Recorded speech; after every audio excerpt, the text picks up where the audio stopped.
Hi hello friends, ಇವತ್ತಿನ ವಿಡಿಯೋದಲ್ಲಿ ಅನ್ನ ಸಾಂಬಾರ್ ಹಾಗೂ ಚಪಾತಿ ಜೊತೆಗೆ ಹೊಂದ್ಕೊಳ್ಳುವಂತಹ ಸೀಮೆ ಬದನೆಕಾಯಿ ಪಲ್ಯನ ಯಾವ ರೀತಿ ಸಿಂಪಲ್ ಆಗಿ ಮಾಡ್ಕೊಳ್ಳೋದು ಅಂತ ನೋಡೋಣ. ಸೀಮೆ ಬದನೆಕಾಯಿ ಪಲ್ಯನ ಮಾಡೋದು ತುಂಬಾ ಈಸಿ.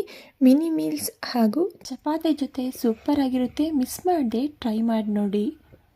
ಈ ಸಿಂಪಲ್ ಆಗಿರುವಂತಹ ಸೀಮೆ ಬದನೆಕಾಯಿ ಪಲ್ಯನ ಮಾಡಲಿಕ್ಕೆ ನಾನಿಲ್ಲಿ ಮೊದಲು ಒಂದು ಬಾಣಲಿಗೆ 2 ಟೇಬಲ್ ಸ್ಪೂನಷ್ಟು ಎಣ್ಣೆನ ಸೇರಿಸ್ಕೊಳ್ತಾ ಇದ್ದೀನಿ.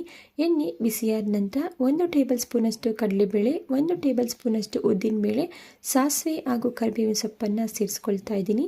ನಂತರ ಸ್ವಲ್ಪ ಕರಿಬೇವು, 1 ಗೆಡ್ಡೆ ಜಜ್ಜಿರುವಂತಹ ಬೆಳ್ಳುಳ್ಳಿ, 2 ಹಸಿಮೆಣಸಿನ್ಕಾಯಿ ಹಾಗೆ 1-2 ಒಣಮೆಣಸಿನ್ಕಾಯಿನ ಮುರಿದು ಸೇರಿಸ್ಕೊಳ್ತಾ ಇದ್ದೀನಿ. ಈ ಎಲ್ಲ ಪದಾರ್ಥಗಳನ್ನು ಸೇರಿಸಿದ ನಂತರ ಕಡಲೆಬೇಳೆ ಹಾಗೂ ಉದ್ದಿನಬೇಳೆ ಕಲರ್ ಚೇಂಜ್ ಆಗೋವರೆಗೂ ಫ್ರೈ ಮಾಡಿಕೊಂಡು ಅದಕ್ಕೆ ಸಣ್ಣದಾಗಿ ಕಟ್ ಮಾಡ್ಕೊಂಡಿರುವಂತಹ ಒಂದು ದೊಡ್ಡ ಈರುಳ್ಳಿನ ಸೇರಿಸ್ಕೊಂಡು ಈರುಳ್ಳಿ ಕಲರ್ ಚೇಂಜ್ ಆಗೋವರೆಗೂ ಫ್ರೈ ಮಾಡ್ಕೊಳ್ತಾ ಇದ್ದೀನಿ. ಈರುಳ್ಳಿ ಸ್ವಲ್ಪ ಕಲರ್ ಚೇಂಜ್ ಆಗಿ ಫ್ರೈ ಆಗಿ ಸಾಫ್ಟ್ ಆಗಿದ ನಂತರ ಇದಕ್ಕೆ ಒಂದು ಅರ್ಧ ಕೆಜಿಯಷ್ಟು ಸಣ್ಣದಾಗಿ ಕಟ್ ಮಾಡಿಟ್ಕೊಂಡಿರುವಂತಹ ಸೀಮೆ ಬದನೆಕಾಯಿನ ಸೇರಿಸ್ಕೊಳ್ತಾ ಇದ್ದೀನಿ. ಸೀಮೆ ಬದನೆಕಾಯಿನ ಸೇರಿಸಿದ ನಂತರ ರುಚಿಗೆ ತಕ್ಕಷ್ಟು ಉಪ್ಪನ್ನು ಸೇರಿಸ್ಕೊಂಡು ಮಿಕ್ಸ್ ಮಾಡ್ಕೊಳ್ತಾ ಇದ್ದೀನಿ.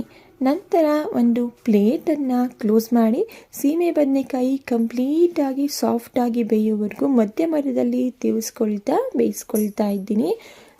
ಸೀಮೆ ಬದನೆಕಾಯಿನ ಬೇಯಿಸ್ಕೊಳ್ಳೋದಕ್ಕೆ ನಾನಿಲ್ಲಿ ಒಂದು 3-4 ಟೇಬಲ್ ಸ್ಪೂನಷ್ಟು ನೀರನ್ನು ಸೇರಿಸ್ಕೊಳ್ತಾ ಇದ್ದೀನಿ.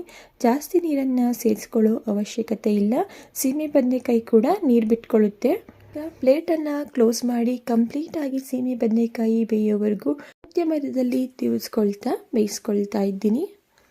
ಈ ಆರೋಗ್ಯಕರವಾಗಿರುವಂತಹ ಪಲ್ಯನ ನೀವು ಕೂಡ ಸಿಂಪಲ್ಲಾಗಿ ಈಸಿಯಾಗಿ ಮನೇಲಿ ಮಾಡ್ಕೋಬೋದು. ಮಿನಿ ಮೀಲ್ಸ್ ಜೊತೆ ಅಂತೂ ಮಾಡಿಸಿದಂತಹ ಜೋಡಿ. ನೆಕ್ಸ್ಟ್ ನಾನು ಇದಕ್ಕೆ 1 ಟೀ ಸ್ಪೂನಷ್ಟು ಧನಿಯಾ ಪೌಡರ್ನ ಸೇರಿಸ್ಕೊಳ್ತಾ ಇದ್ದೀನಿ. ಧನಿಯಾ ಪೌಡರ್ ಕಂಪ್ಲೀಟ್ಲಿ ಆಪ್ಷನಲ್. ಬೇಕು ಅಂದರೆ ಸೇರಿಸ್ಕೊಳ್ಳಿ, ಬೇಡ ಅಂದರೆ ಸ್ಕಿಪ್ ಮಾಡ್ಕೊಳ್ಳಿ.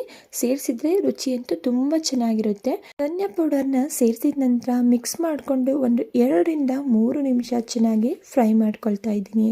ಈಗ ಕಂಪ್ಲೀಟಾಗಿ ಸೀಮೆ ಬದನೆಕಾಯಿ ಬೆಂದಿದೆ. ಇದಕ್ಕೆ ಒಂದು 3 ಟೇಬಲ್ ಸ್ಪೂನಷ್ಟು ತೆಂಗಿನಕಾಯಿ ತುರಿ, ಸಣ್ಣದಾಗಿ ಕಟ್ ಮಾಡ್ಕೊಂಡಿರುವಂತಹ ಕೊತ್ತಂಬರಿ ಸೊಪ್ಪನ್ನ ಸೇರಿಸ್ಕೊಂಡು ಒಂದು 3-4 ನಿಮಿಷ ಇದನ್ನು ಮಿಕ್ಸ್ ಮಾಡಿಕೊಂಡು ಗ್ಯಾಸ್ ಸ್ಟವ್ನ ಆಫ್ ಮಾಡ್ಕೊಳ್ತಾ ಇದ್ದೀನಿ. ಓಕೆ ಫ್ರೆಂಡ್ಸ್, ನೋಡಿದಲ್ವಾ ಎಷ್ಟು ಈಸಿಯಾಗಿ ಸೀಮೆ ಬದನೆಕಾಯಿ ಪಲ್ಯನ ರೆಡಿ ಮಾಡ್ಕೋಬೋದು ಅಂತ ಹೇಳಿ. ಸೊ ಒಂದ್ಸಲ ಟ್ರೈ ಮಾಡಿ ನೋಡಿ. ಟೇಸ್ಟ್ ಅಂತೂ ತುಂಬಾ ಸೂಪರಾಗಿರುತ್ತೆ. ಹಾಗೆ ಈ ರೆಸಿಪಿ ಹೇಗೆ ಬಂತು ಅಂತೇಳಿ ಕಮೆಂಟ್ ಮಾಡೋದನ್ನು ಮರಿಬೇಡಿ. ಇದೇ ಥರ ಸಿಂಪಲ್ ಹಾಗೂ ಟೇಸ್ಟಿ ರೆಸಿಪಿಗಳಿಗಾಗಿ ನೀವು ಮಾಡಬೇಕಾಗಿರೋದು ಇಷ್ಟೇ. ದಯವಿಟ್ಟು ಚಾನಲ್ನ ಸಬ್ಸ್ಕ್ರೈಬ್ ಮಾಡಿಕೊಂಡು ಚಾನಲ್ಗೆ ಹೆಲ್ಪ್ ಮಾಡಿ. ಹಾಗೆ ಈ ರೆಸಿಪಿ ನಿಮಗೆ ಇಷ್ಟ ಆಗಿದ್ರೆ ವಿಡಿಯೋಗೆ ಲೈಕ್ ಮಾಡಿ. ಹಾಗೆ ನಿಮ್ಮ ಫ್ಯಾಮಿಲಿ ಫ್ರೆಂಡ್ಸ್ಗೆ ಶೇರ್ ಮಾಡೋದನ್ನು ಮರಿಬೇಡಿ.